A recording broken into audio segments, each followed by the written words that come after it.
सबसे बड़ी बात कि सलमान खुर्शीद ने अपने बयान में ये बहुत क्लियरली कहा कि अभी हम देश का स्टैंड रखने के लिए बाहर हैं। ये 8, 9, 10 दिन की बात है। हम जब वापस घर लौटेंगे तो वहां जो करना है वो करेंगे। ये क्लियर उनका स्टेटमेंट है सलमान खुर्शीद का, जो ये बताता है क्योंकि अभी वो देश को रिप्रेजेंट करने के लिए पहुंचे हैं तो वो देश की सिर्फ बात करेंगे, वो पार्टी डिफरेंसेस की बात नहीं करेंगे। पार्टी डिफरेंसेस की बात करनी है तो देश में वापस लौट कर करेंगे, ये बात उन्होंने क्लियर कही है। राकेश शुक्ला जी आपके पास आते हैं, फिर के शर्मा आपके पास आऊंगी। राकेश शुक्ला साहब, ये पार्टी की जरा अंदरूनी पॉलिटिक्स कांग्रेस की समझाइए। मैंने जब सवाल पूछा तो अजय वर्मा जी ने शुरुआत कर दी कि भाई हमने नहीं नाम वो सुझाए थे, उसके बावजूद इनको भेज दिया गया। इससे पहले कांग्रेस ने यह भी कहा कि इनके खुद के पास ऐसे चेहरे या ऐसे नेता नहीं है जिनको अंतर्राष्ट्रीय मंच पर भेजा जा सके, इसीलिए हमारी पार्टी से इन्होंने नेताओं को चुना ताकि वो विश्व मंच पर, वैश्विक मंच पर भारत का पक्ष रख सके। लेकिन क्या यह पार्टी की अंदरूनी पॉलिटिक्स का हिस्सा है? क्या शशि थरूर, सलमान खुर्शीद या मनीष तिवारी का पार्टी लाइन से अलग स्टेटमेंट देना कांग्रेस के लिए एक इनसिक्योरिटी या असहजता को पैदा करता है, जिसका नुकसान या जिसको डिफेंड करना बाद में कांग्रेस पार्टी के लिए मुश्किल होगा?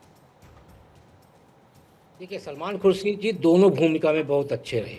जब बाटला हाउस मामले में उन्होंने कहा था कि सोनिया जी रो दी थी, तब सिर्फ सलमान खुर्शीद जी देखे थे और उन्होंने मैसेज किया, तब वो पार्टी के साथ खड़े थे।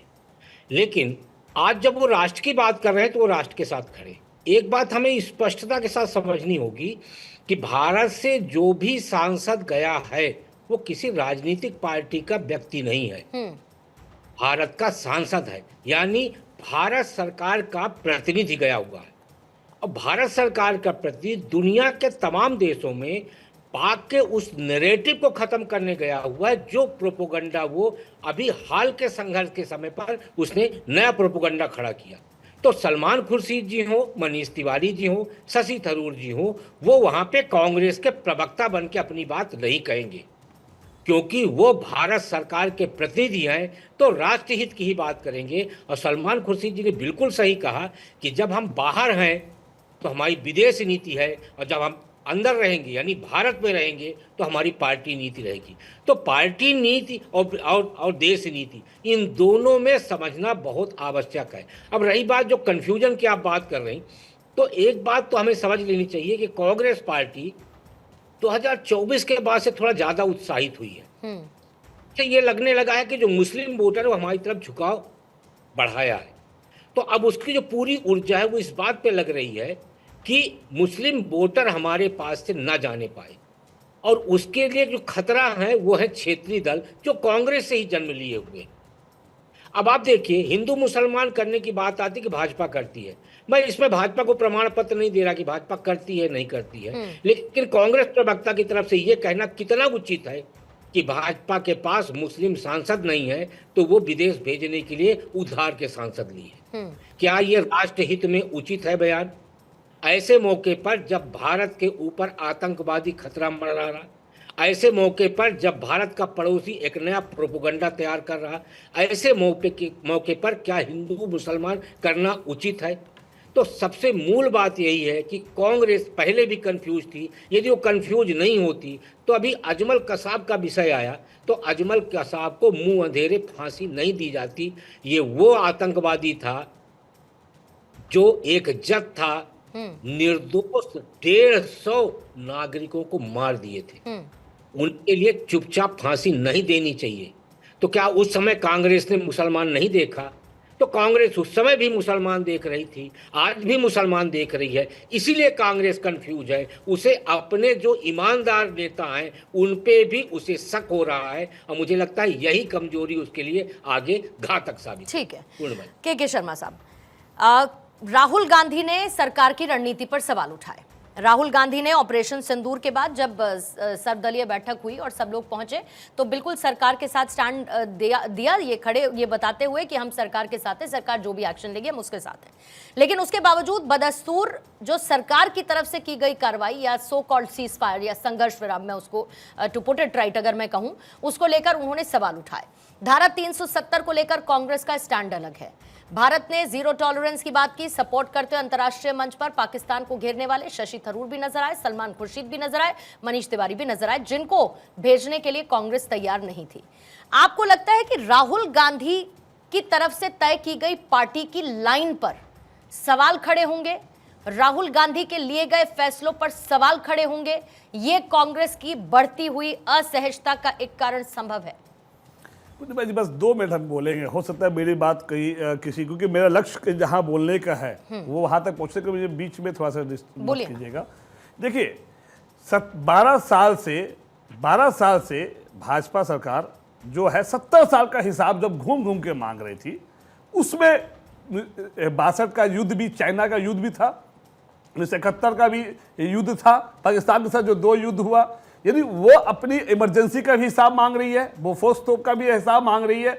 जब 12 साल से 70 साल का जब हिसाब मांगा जा रहा था, तो जब अपनी बारी आई तो 3 दिन में टाइट फिश हो गया। और जब अमेरिका के ट्रंप इसमें जब फरमान सुनाते हैं, तो वहां पे यदि 12 साल का यदि हिसाब कोई मांग रहा है, जिस ऑपरेशन सिंदूर का हिसाब मांग रहा है, तो मांगना विपक्ष का काम है। यहां पे गलत है सही है तो जनता इसका तय करेगी, हम और आप नहीं। हम और आप सिर्फ उस बातों को सुनेंगे। यदि वो 12 साल का हिसाब मांग सकते हैं, 12 साल घूम घूम के 70 साल का हिसाब, तो अपनी जब बारी आए तो 3 दिन में हो गए टाइट फिश। तो टाइट फिश होने का बात तो लोग पूछेगी कि आखिर युद्ध क्यों किए? यदि युद्ध करना ही था तो युद्ध करना था, यदि आपको नहीं करना था तो अपना खुद का डिसीजन लेना था। ट्रंप का क्या डिसीजन लेना था? Who is Trump? Trump is not a prime minister of India. हम प्राइम मिनिस्टर है और देश उस समय साथ था। और लोगों ने कहा, विपक्ष ने कहा, आपने जो किया बहुत ही अच्छा किया और देश के लिए आपने जो किया आपको सैल्यूट मारता हूं। लेकिन आपने ट्रंप की बात सुनकर यदि बीच में मध्यस्थता और बिना पूछे हुए पार्टी के बाकी पक्ष विपक्ष से बिना पूछे आपने इसको सीज फायर को कंटिन्यू कर दिया, तो वहां कहीं ना कहीं डाउट होता है, वो सवाल पूछी जाएगी।